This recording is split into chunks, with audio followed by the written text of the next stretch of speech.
नमस्कार दोस्तों, क्राइम तक में आपका स्वागत है। जज अमन शर्मा को इंसाफ कब मिलेगा? इंसाफ तब मिलेगा जब इस मामले में ईमानदारी से जांच शुरू होगी। उनके पिता का बयान आ चुका है। वो साफ साफ कह रहे हैं कि दिल्ली पुलिस अभी तक इस मामले में इन्वेस्टिगेशन कर रही है, जबकि दिल्ली पुलिस के वरिष्ठ अधिकारियों का कहना है कि मामला बहुत सेंसिटिव है। एक पूर्व डीसीपी जो दिल्ली में थे, देवेश महिला, उनकी पहले पत्नी थी आईएएस अधिकारी जो इस केस में एक्यूज्ड है।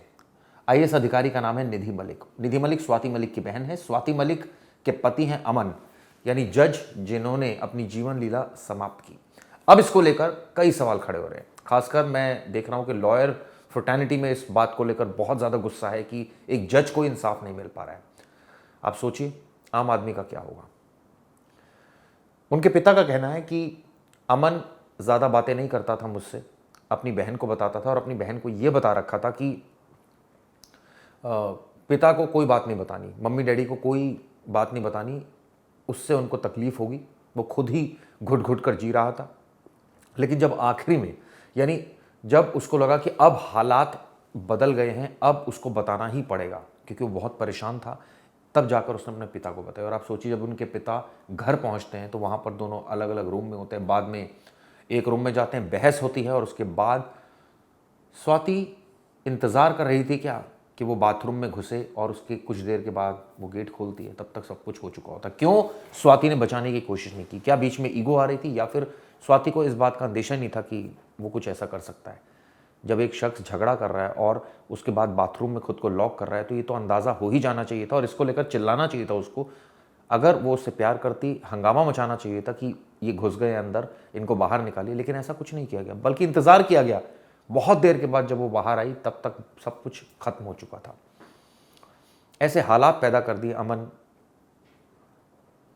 अमन को लेकर, जिससे उसने इस तरह की घटना को अंजाम दिया। लेकिन सवाल सिर्फ ये एक पक्ष है। दूसरा पक्ष है, अभी स्वाति का बयान नहीं आया, निधि मलिक का बयान नहीं आया। वो क्या बोलते हैं इस मामले में? कई लोग तो ये भी कह रहे हैं कि आप ज़बरदस्ती डीसीपी की वाइफ, जो पूर्व डीसीपी है उनकी, ये तो वाइफ अब नहीं है, पहले थी, तो इस बात को लेकर आप क्यों घसीट रहे हैं इस मैटर को? देखिए, इस मैटर में इसलिए घसीटा जा रहा है या बात इसलिए हो रही क्योंकि कहीं ऐसा ना हो आने वाले वक्त में इस तरह के केसेस में प्रेशर बहुत पड़ता है दिल्ली पुलिस पर। दिल्ली पुलिस प्रेशर में काम करती है और अपने महकमे के लोगों का साथ देती है। ये हमने अक्सर देखा है। तो क्या इस केस में ऐसा होगा? नहीं, हमें नहीं पता, लेकिन फिर भी इस वजह से बार बार ये मेंशन करना जरूरी हो गया। कौन है निधि मलिक? आपको बता दूं, आईएएस अधिकारी हैं जो जम्मू में पोस्टेड हैं और ये आरोप लगाया उनके पिता ने, यानी प्रेम शर्मा जी ने। उनका कहना है कि वो लाइफ में बहुत ज़्यादा इंटरफेरेंस करती थी। स्वाति उनके बिना नहीं चलती थी, अपनी बहन का ही कहना मानती थी और 2 महीने से टॉर्चर किया जा रहा था। ये भी बात सामने आई कि जो मकान दिया था ये उनके पिता ने दिया था, ग्रीन पार्क वाला। इस तरह की बातें भी सामने आ रही। हालांकि कौन सी ऐसी वजह थी जिस वजह से अमन ने कदम उठाया, ये सबसे बड़ा यक्ष प्रश्न है और इसी को लेकर हर कोई जानना चाहता है। बरखा त्रेहन जो कि पुरुष आयोग की जो एनजीओ, वो भी अलवर पहुंची, उनके पिता से मुलाकात की। क्या कहना था उनका, सुनिए। देखिए, अमन शर्मा की इस दुखद अंत की जब मुझे खबर मिली तो मन बहुत व्यथित हुआ, क्योंकि मैं इस मुद्दे पर मोर देन अ डेकेड हो गया है काम कर रही हूँ और इस मुद्दे पर मैंने हर मंत्री से मुलाकात करी है, देश के पीएम साहब मोदी साहब से भी मुलाकात करी है और उनको इस मुद्दे से अवगत कराया है कि देश में पुरुषों की हालत बहुत खराब है, उनके साथ बहुत नाइंसाफ़ी हो रही है। यहाँ तक कि जो एनसीआरबी का डेटा है उसके हिसाब से जो हस्बैंड सुसाइड की दर है वो 3 गुना है।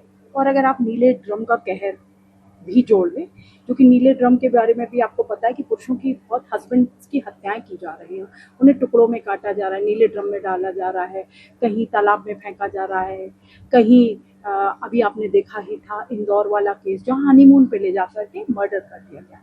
तो ऐसे केसेस देश में बढ़ रहे हैं और 51% जो पुरुष हैं वो बेचारे लाचार हैं, उनकी कहीं सुनवाई नहीं हो। और यह हत्या अगर मिला लें तो 4 गुना पुरुषों की दर है मरने की, आत्महत्या से 3 गुना और 1 गुना हत्या से। तो ये बहुत दुर्भाग्यपूर्ण स्थिति है और इस स्थिति से अवगत कराना मेरा काम है, क्योंकि मेरी ग्राउंड पे काम करती हूँ और मैं सभी जगहों पे, चाहे वो अतुल सुभाष का मामला हो, मैं समस्तीपुर गई थी, और भी तमाम जितने भी, चाहे वो दिल्ली का हो, चाहे मेरठ का सौरभ राजपूत प्रधानमंत्री ने हो। क्या बोला अमन के लिए, पूरी घटनाक्रम के लिए प्रधानमंत्री साहब आप मिले तो मैंने उन्होंने क्या बोला? अमन शर्मा जी के बाद नहीं, बहुत सालों पहले प्रधानमंत्री जी से बात करी थी इस बारे में, और उन्हें अवगत कराया था स्थिति से। वो ऐसी कोई वहाँ पर हमारे बीच में कोई बातचीत नहीं हुई थी, मैंने सिर्फ उनको पेपर्स दिए थे और स्थिति से अवगत कराया था कि इस तरीके से हो रहा है और ये अन्याय नहीं होना चाहिए।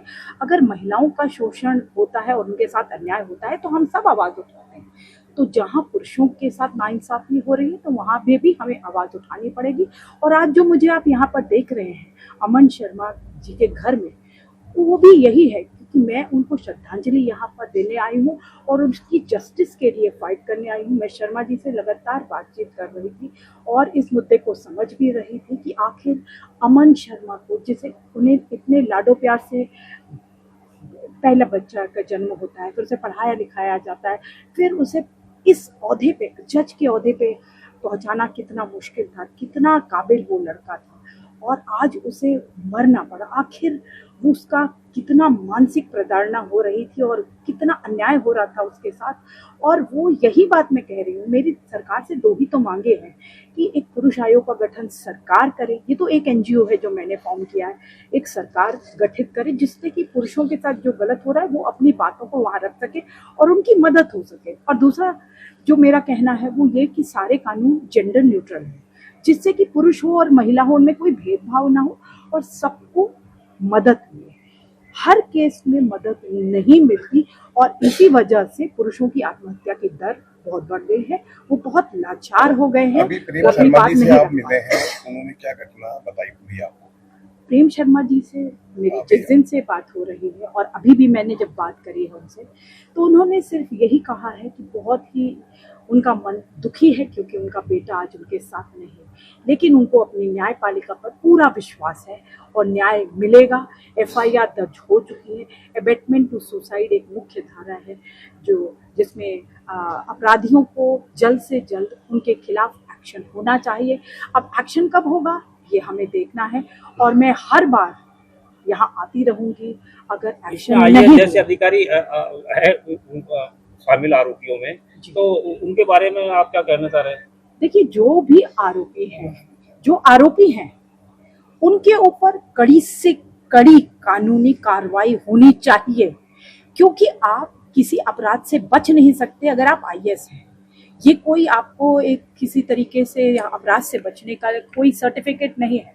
कोई भी अपराधी उन्हें बख्शना नहीं चाहिए और अपराधियों को इतना दंडित करना चाहिए, और खासकर ऐसे मामलों में, अगर ऐसे मामलों में दंड मिलेगा तभी ऐसे मामले दिल्ली पुलिस से आप मिले थे कि दिल्ली पुलिस ने अब तक कोई एक्शन नहीं लिया? मैंने अभी दिल्ली पुलिस से मुलाकात नहीं करी और आप कैसे कह सकते हैं एक्शन नहीं लिया? नहीं है तो आप एफआईआर लिखी है ना दिल्ली पुलिस ने। कार्रवाई की बात, हाँ, कार्रवाई आगे होगी। अभी 2 दिन पहले ही एफआईआर लिखी गई है, कार्रवाई भी होगी। अब आगे देखते हैं क्या होता है। हम उनसे भी मिलेंगे और इस पर दबाव भी बनाएंगे अगर वो कार्रवाई नहीं करेंगे। ये तो हमें आगे आने वाले टाइम में पता चलेगा कि क्या होगा, लेकिन न्याय पर हमें पूरा भरोसा है, अपनी न्यायपालिका पर, और जल्द से जल्द अपराधियों को दंड मिले और अमन शर्मा को जस्टिस। ये भी सुनिए उनके जो पिता हैं, अब उनका इस पूरे मसले को लेकर क्या कहना है। नहीं, न्याय होगा हमारे साथ, हम अपनी जगह सही हैं और पुलिस प्रशासन भी हमारे साथ है। पुलिस प्रशासन सही काम कर रहा है, अपनी दिशा में सही इन्वेस्टिगेशन कर रहा है। हमसे जो मांगा गया हमने उनको दिया है। सारी डिवाइसेस उन्होंने जब्त कर ली हैं, सीज कर ली हैं। हमारे साथ जैसा हुआ है वैसा हमने उनको बताया है। आप एक तरीके से पुलिस सही इन्वेस्टिगेट कर रही है और हमें पूरा भरोसा है कि न्याय होगा, जस्टिस होगा। आप वहाँ मौजूद थे, आपके बयान और आपकी चीजें बहुत अहमियत रखती हैं क्योंकि नहीं, मेरे से तो बेटा, मैं बैठा हुआ था, बेटा बोला मैं स्वाति से एक बार बात कर रहा हूँ पापा। उसने रात को ही मुझे बताया था, तो 8 बजे फोन आया था मेरे पास, तो मैं तुरंत चला गया। इन बिटवीन बेटी भी चली गई थी। बेटी को फिर ये ड्रॉप कर आया था घर। और रात भर हम साथ सोए हैं, मैंने पूरी रात उसको समझाया है। जिस समय का ये इंसिडेंट हुआ उस समय वो दोनों रूम में ही थे और उसी रूम में ये घंटे 2 घंटे तक बातें कर रहे थे। मुझे कतई अंदेशा नहीं था कि ये इसी रूम में दोनों साथ बैठ करके बात कर रहे हैं, उसी दौरान ऐसा हादसा ही कर लेंगे। मुझे स्वाति से ऐसी उम्मीद नहीं थी कि वो ऐसा होने देगी। कोई भी महिला इतनी कठोर या इतनी निर्दयी या इतनी क्रूअल नहीं हो सकती कि उसके सामने उसका पति उसी की चुन्नी को लेकर के जाए और उसी बेड के साथ 2 गज की दूरी पे ही, 4 पैंट की दूरी पे ही बाथरूम है उसी कमरे में अटैच्ड, और उसी में उसने सुसाइड कर लिया। और इसने मुझे बताया नहीं, पापा मैं बैठा हुआ था, ये थोड़ा सा भी मुझे अंदेशा दे देती है, मुझे भी कुछ थोड़ा सा भी आवाज हो जाती। नहीं हुआ, मैं उसे नहीं बचा पाया। स्कूलिंग कहाँ से की थी? Schooling APS Alwar public school से हुई है उसकी। बहुत होशियार, बहुत ही ब्रिलियंट लड़का था, बहुत ऑनेस्ट। और एलएलबी उसने सिम्बायोसिस पुणे से किया था, 5 इयर्स डिग्री कोर्स, बहुत अच्छे मार्क्सों से। एलएलएम उसने दिल्ली से किया था।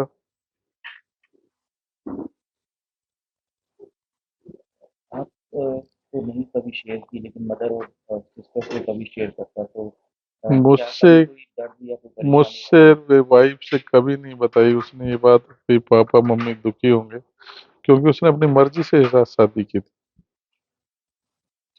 उसने मुझे बताया था कि ये ट्रेनिंग में मेरी लड़की से मुलाकात हुई, मैं इससे शादी करना चाहता हूँ। मैंने तुरंत सहमति दे दी। सब शादी में सारी चीजें मैंने खुद ने अलवर अपने घर पे ही शादी 2 दिन के लिए अलवर में ही सारे फंक्शन किए मैंने, अलवर से ही शादी की थी। ये लोग आ गए थे, कुछ नहीं, मेरा घर बंद हो गया। बच्चे अब उनके पास ही हैं, उन्होंने कोई कांटेक्ट उनके परिवार ने नहीं, कांटेक्ट किया उसके बाद? कोई कांटेक्ट नहीं, बल्कि वो तो रूम से निकल के अपनी सिस्टर को और अपने चाचा को टेक्स्ट किया उसने, ऐसा हो चुका है, और वो लोग आ गए और वो लोग इसको भगा ले गए। और ये उनके साथ बैठ के चली गई और मैं चिल्लाता रहा, स्वाति अमन कहाँ है, अमन कहाँ है, अमन। लेकिन मुझे उसने कुछ नहीं बताया। अपने घर में वहाँ सीसीटीवी तो लगे होंगे वो समय? घर में कैमरे, जब ये अंदर कैमरे लगे हुए हैं, लेकिन ये जब बाहर जाते हैं तो उनको ऑन करके जाते हैं। ओके। उस समय कैमरे काम नहीं कर रहे होंगे, मुझे पता भी नहीं है, क्योंकि मैं शादी को 4 साल हो गए। इनकी 4 साल के दौरान मैं 4 बार भी कभी नहीं गया, और मैं कभी 1-2 घंटे से ज्यादा कभी रुका भी नहीं हूँ। यहाँ भी आना जाना कम था उनका? नहीं, अमन तो आती थी नहीं, लेकिन अमन भी आता था, वो भी आई है। ये कहना तो गलत है कि वो नहीं आई, लेकिन अब उसने थोड़ा सा, मैं फील कर रहा था कि कुछ इनमें चल रहा है, लेकिन मेरे को ये विश्वास नहीं होता था। मुझे फील तो हो रहा था इस 2-4 महीने से, कभी रीजन समझ में नहीं आया? क्योंकि वो अमन ने बहुत कम बात करना चालू कर दिया था वो परिवार से। थोड़ी डिस्टेंस? वो डिस्टर्ब था, इसलिए बात नहीं कर पा रहा था। डिस्टर्ब था वो, डिस्टर्ब था, बहुत डिस्टर्ब। बच्चे अभी उनके पास हैं उनके दोनों? बच्चे दोनों उन्हीं के पास है। उन्होंने कोई पार्टिसिपेट नहीं किया है किसी भी चीज में। मैं आज टीए की बैठक करके आया हूँ, परसों फिनरल का। उनके परिवार की तरफ से या उनकी तरफ से किसी भी प्रकार का कोई रेस्पॉन्स नहीं है, कोई उन्होंने सांत्वना या किसी भी प्रकार की वो उनके माता पिता तो पहले ही मतलब नहीं। आपसे वो कोई कांटेक्ट नहीं था उनके उनके माता पिता तो किसी प्रकार का कोई कांटेक्ट कभी उन्होंने, उनके फादर ने कभी मुझे कभी कांटेक्ट करने की कोशिश नहीं की। मैंने हमेशा कांटेक्ट करने की कोशिश की। मैंने पिछले ट्यूसडे को उनको 2-3 मैसेज भी डाले थे, जब मुझे कुछ मेरी बिटिया ने थोड़ा मुझे बताया था, क्योंकि वो बिटिया के काफी क्लोज था मन, और बिटिया को सारे मैसेज करता था, बिटिया से वो सारी चीजें शेयर करता था। लेकिन वो बिटिया को ये कहता था कि तू मम्मी पापा को मत बताना, नहीं तो तू मेरा मरा हुआ मुंह देखेगी। इसलिए बिटिया डरी हुई थी, बिटिया ने कभी मुझे नहीं बताई ये बात। यानी आपने सुना डिटेल में परिवार के लोगों का क्या क्या कहना है, लेकिन सवाल उठता है कि कब तक न्याय मिलेगा। क्या इस मामले में जो गैजेट्स हैं वो तो सीज कर लिए हैं, लेकिन क्या इस मामले में तुरंत तेज़ी से कार्रवाई होगी? इस मामले में पुलिस डिटेल में इन्वेस्टिगेशन करेगी? क्योंकि एक तरफ पुलिस ये मानकर चल रही है कि मामला सिर्फ अबेंडमेंट टू सुसाइड को तो है ही, लेकिन साथ साथ ये भी मानकर चल रही है कि एक पारिवारिक गृह कलेश है, इससे कोई बहुत ज़्यादा पुलिसिंग का रोल नहीं है। और ऐसे में पुलिस भी फूक फूक कर कदम रख रही है, और ऑब्वियसली जब इस तरह की सिचुएशंस आ रही हैं कि रिश्तेदारी भी है, तो और फूक फूक कर कदम रखे जा रहे हैं। चलिए, इस मामले में हम चाहते हैं, क्राइम तक चाहता है कि इंसाफ मिले, जो सच है वो सामने आना चाहिए। ये वीडियो कैसे लगी बताइएगा। धन्यवाद।